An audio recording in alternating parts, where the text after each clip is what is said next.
Je m'appelle Adeline et je suis professeure de danse. Pendant les vacances scolaires, je suis bénévole à Mandela et je vous propose différentes activités.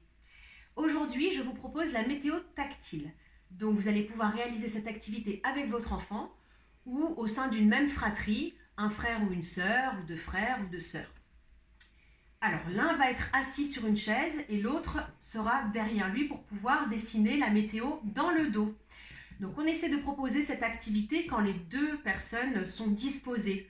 Donc d'abord je vais lui demander, tu es d'accord pour que je te propose la météo dans ton dos? Voilà, on s'assure que les deux personnes sont OK pour l'activité. L'activité va commencer. Alors d'abord je vais dessiner un grand soleil. Donc, avec la paume de la main, je dessine un grand soleil dans le dos. Puis je vais dessiner les rayons du soleil tout autour. Des rayons qui réchauffent. Mais voilà les nuages qui assombrissent le ciel.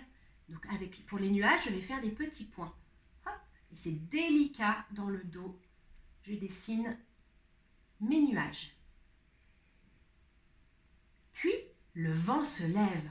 Là, je vais mettre mes deux mains à plat au niveau de la colonne vertébrale et j'écarte doucement.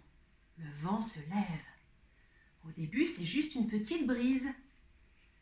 Mais il devient de plus en plus fort et de plus en plus fort. Puis, voilà la pluie. Donc, pour la pluie, c'est avec la pulpe du doigt. Une goutte, une goutte. De plus en plus de gouttes, partout dans le dos.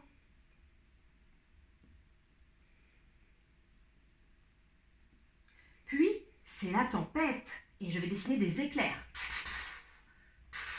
Je dessine des éclairs avec le bout de mes doigts, dans tout le dos. Puis, c'est le silence. Et maintenant, la neige avec tous les doigts. C'est silencieux et c'est blanc. Tout est blanc. Puis, le soleil est revenu. Je dessine de nouveau mon soleil et mes rayons. Voilà. Il y a une petite chose que je n'ai pas dite mais que je peux rajouter. Quand on fait le massage, donc on dessine la comptine avec la main droite si on est droitier, la main gauche si on est gaucher. Et avec l'autre main, on va simplement mettre une main sur l'épaule de la personne pour la rassurer et être bien stable dans ses appuis. Voilà, on n'hésite pas à communiquer s'il y a quelque chose qui ne nous plaît pas dans le dos ou qu'il y a un mouvement qui n'est pas très agréable. On n'hésite pas à le dire à son papa, à sa maman, à son frère ou à sa sœur. Voilà, pour bien communiquer, pour que ce soit un moment de plaisir et un moment ludique en famille. Bonnes vacances!